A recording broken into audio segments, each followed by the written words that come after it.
بسم اللہ الرحمن الرحیم۔ السلام علیکم ناظرین، جاوید ٹی وی پر سبھی دیکھنے والوں کو خوش آمدید۔ تو ناظرین، آج کی اس ویڈیو میں آپ کو بتانے والا ہوں کہ جنات انسانوں پر کیسے اور کیوں قابض ہوتے ہیں۔ اللہ تبارک و تعالیٰ نے اس کائنات میں کئی عالم تخلیق کیے۔ اس کرۂ ارض پر دو ایسی مخلوقات ہیں کہ جن کی ہدایت کے لیے اللہ تبارک و تعالیٰ نے 1,24,000 انبیاء کرام اور رسل مبعوث فرمائے۔ ان کے لیے اللہ تبارک و تعالیٰ نے سزا و جزا کا تصور پیش کیا، یعنی یوم آخرت۔ اللہ تبارک و تعالیٰ کی یہ دو مخلوقات انسان اور جن ہیں۔ جنات کی دنیا اسرار کے پردے کے پیچھے چھپی رہتی ہے۔ جنات انسانوں کی نظروں سے پوشیدہ کر دیے گئے ہیں۔ زمین پر انسان کو اتارنے سے پہلے اللہ تبارک و تعالیٰ نے فرشتوں کے ذریعے جنات کو مختلف جزائر اور ویران جگہوں تک مقید کر دیا۔ جنات کے مقید کرنے کا واقعہ بھی دلچسپی سے خالی نہیں۔ روایات میں آتا ہے کہ انسان کو زمین پر اتارنے سے پہلے اللہ تبارک و تعالیٰ نے فرشتوں کے سردار ابلیس کو بارگاہ الہی میں طلب فرمایا۔ ابلیس جنات میں سے تھا اور آگ سے پیدا کیا گیا تھا اور اللہ کے نہایت برگزیدہ فرشتوں میں شمار ہوتا تھا۔ اس کو رب تعالیٰ نے اس قدر علم عطا کر رکھا تھا کہ وہ اس علم کی بنیاد پر فرشتوں کا سردار بنا۔ ابلیس کو حکم دیا گیا کہ فرشتوں کی ایک جماعت کے ساتھ زمین پر اترو اور جنات جو زمین میں فساد اور لڑائی جھگڑوں میں مشغول ہیں انہیں ویران جزائر اور پہاڑی غاروں میں قید کر دیا جائے، جو ایک خاص مقررہ وقت تک وہاں قید رہے۔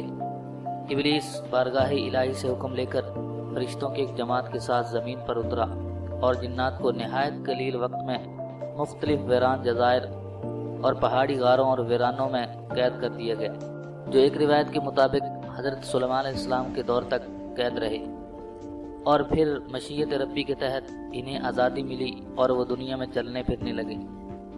جنات کو قید کرنے کے بعد عرش الہی تک ابلیس کا فرشتوں کی جماعت کے ساتھ سفر شروع ہوا۔ دوران سفر ابلیس کے دل میں غرور اور تکبر نے سر اٹھایا اور اس نے نہایت قلیل وقت میں نہایت طاقتور جنات کو قید کرنے سے متعلق غرور کیا۔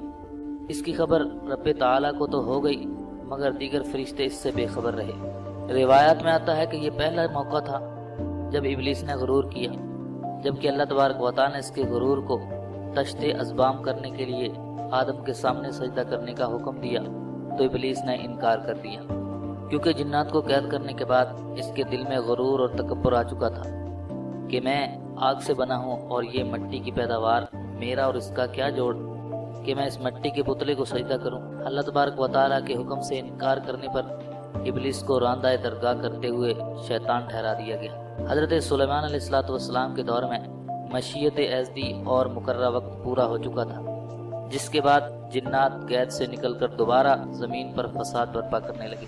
حضرت سلیمان علیہ السلام کے معجزات میں سے ایک معجزہ یہ بھی ہے کہ آپ شیاطین جنات کو قابو کر لیتے اور انہیں سزا کے طور پر دوبارہ قید میں ڈال دیتے۔ جنات کے وجود کا ذکر قرآن کریم میں بھی ہوا ہے اور ایک پوری سورت سورہ جن کے نام سے موجود ہے۔ مسجد الجن مسجد حرام کی شمال کی جانب 3 کلومیٹر کی مسافت پر واقع ہے۔ تاریخ اسلام کی عظیم یادگار سمجھی جاتی ہے۔ کتب تاریخ میں اس کی شہرت کے اور بھی کئی واقعات ملتے ہیں، تاہم اس کی سب سے بڑی وجہ شہرت یہاں پر نبی کریم صلی اللہ علیہ وسلم کے ہاتھ پر جنات کی ایک جماعت کا قبول اسلام کا واقعہ ہے۔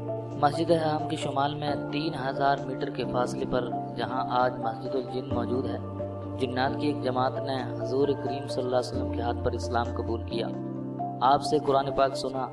اس موقع پر آپ صلی اللہ علیہ وآلہ وسلم نے جنات کے سوالوں کے جوابات دیے۔ مستند تاریخی مصادر اور کتب سے معلوم ہوتا ہے کہ ایک بار آپ جلیل القدر صحابی عبداللہ بن مسعود کو ہمراہ لیے رات کے وقت اس جگہ پہنچے۔ آپ نے عبداللہ بن مسعود کو ایک خاص مقام سے آگے بڑھنے سے منع فرمایا تاکہ کہیں جنات انہیں نقصان نہ پہنچا دے۔ پھر آپ کی ملاقات جنات کے ایک گروپ سے ہوئی جنہوں نے اسلام قبول کیا اور آپ سے اسلامی تعلیمات حاصل کرنے کے بعد واپس چلے گئے۔ قرآن پاک کی سورہ جن وہیں اور اسی واقعے کے تناظر میں نازل ہوئی۔ بعد ازاں اسی مناسبت سے وہاں ایک وسیع و عریض مسجد تعمیر کی گئی جسے مسجد الجن کا نام دیا گیا۔ زمانہ گزرنے کے ساتھ ساتھ مسجد کی تعمیر و مرمت کے دوران اس کے ڈیزائن بدلتے رہے، مگر اس کے قیام کا واقعہ آج تک مسلمانوں کے دلوں میں تازہ ہے۔ حرمین شریفین کی زیارت کا شرف حاصل کرنے والے مسجد الجن کی زیارت بھی کرتے ہیں اور ماہ سیام میں یہاں افطار کا خصوصی انتظام کیا جاتا ہے۔